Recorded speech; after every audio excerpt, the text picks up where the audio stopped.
और महंगाई का तूफान। रवा साल ईद खरीदारी इंतहाई कम रही। ताजिरों ने रवा ईद सीजन को 75 सालों का मायूस कुन तरीन साल करार दिया है।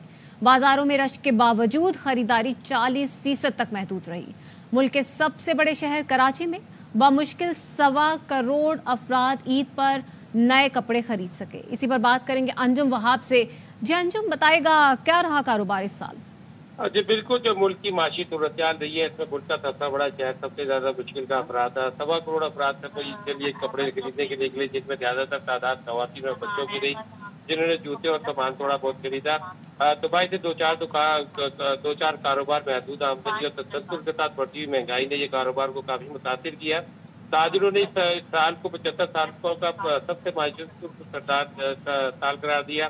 मारूफ तजारती इलाके जैसे गुलशन, सदर, तारीख रोड, गुलिस्तान जोन, लियाकताबाद, बाकराबाद, जुबली वगैरह में 80% जो खरीदारी रही है वो सस्ते माल में रही है। इस तरह ये जो खरीदारी रही है उसे 15 से 18 अरब तक महदूद रही है। और जिन ताजिरों ने उधार पे माल किया तो वो काफी मुश्किलात का शिकार है और उनके गोदाम भरे के भरे रह गए। चेयरमैन ताजिर अतीक मीर का कहना था कि मायूस कुन साल रहा है और हुकूमत इस सिलसिले में ताजिरों को सस्ते और आसान शराब पे कर्जे फराहम करे ताकि उन्होंने जो उधार पे माल खरीदा है उसकी अदायगियां कर सकें।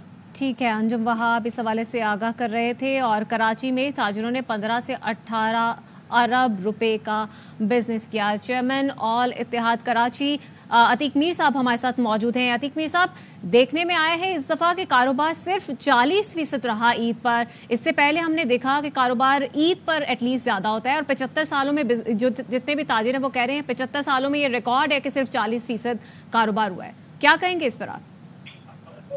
देखिए, ये इसमें कोई शक नहीं कि जब ईद सेल सीजन आता है तो ये लोगों की क़ुव्वत खरीद का भी पैरामीटर होता है।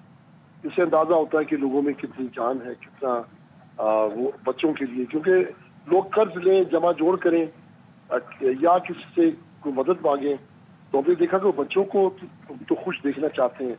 बच्चों को सजा सवरा बना वो देखकर खुश होते हैं। यही हमारे ईद का बेसिक तस्वुर है एक मुतवसत और गरीब तबके के लिए। लेकिन ये 2 सालों में हमने देखा कि पिछले साल जब हमने यानी अंदाजा कीजिए कि 2015 जो पाकिस्तान में ईद खरीदारी के लिहाज से पीक सीजन था, हमने जब 70 अरब का एक फिगर ब्रेक किया तो ताजिरों ने नाराजगी का इजहार किया कि इससे बेहतर कारोबार हुआ है, आपने कब फिगर बताया। और पिछले साल 2023 में जब हमने 20 अरब की बात की तो उस पर भी ताजिर नाराज हुए कि इससे भी बदतर सूरत हाल है, आपने कैसे इतना कह दिया। तो इससे अंदाजा कर सकते हैं कि 2 सालों में लोगों की जो चूंकि बेसिक नीड्स खाने पीने की अशिया तक रह गई, कोई सब्जी पकाने के लिए फिक्र बन रहा है, दाल पकाना भारी पड़ गया, तो 2 वक्त का खाना ये मिडिल टू लोअर में एक भारी सूरत हाल है। तो ऐसे में ईद जब आती है तो आप देखें रमजानुल मुबारक में महंगाई रोजेदार के लिए किस कदर ये फल सब्जी और दीगर अशिया आने वाले दिनों में क्या देख रहे हैं आप? कारोबार कुछ बेहतर होता हुआ नजर आ रहा है? अभी देखें ये जख्म चाट रहे कारोबार, ये इन्हें जो गोडाउन में पड़ा हुआ माल है अब ये वापस करना चाहेंगे तो सप्लायर वापस नहीं लेगा, ये पैसे दे नहीं सकेंगे। इस तरह काफी ज्यादा सूरत हाल अब ये खराब होगी। अब फिर बिजली के रेट और दीगर अखराजात और महंगाई जो तसलसल के साथ बढ़ रही है, ये अगर नहीं थमती, नहीं रोकी जाती, हुकूमत को इसके लिए हिकमत अमली तैयार नहीं करती तो इस बात के इम्कानात हैं कि मईशत बर्बाद होगी और एक नफ्सा नफसी की सूरत होगी। बहुत बड़ी अफरा तफरी मैं मुआशी तौर पे देख रहा हूँ।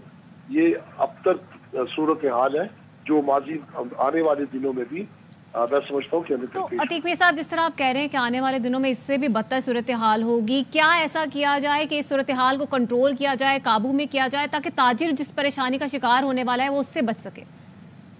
देखिए, इस वक्त जो सबसे बड़ा मालियाती बहरान है वो हम जो भी टैक्स देते हैं वो चूँकि टैक्सों का जो बोझ बढ़ाया जाता है या ये जो बिजली महंगी की जाती है, यूटिलिटीज, इसका एक ही मकसद है कि IMF को सूद की किस्त दी जाए।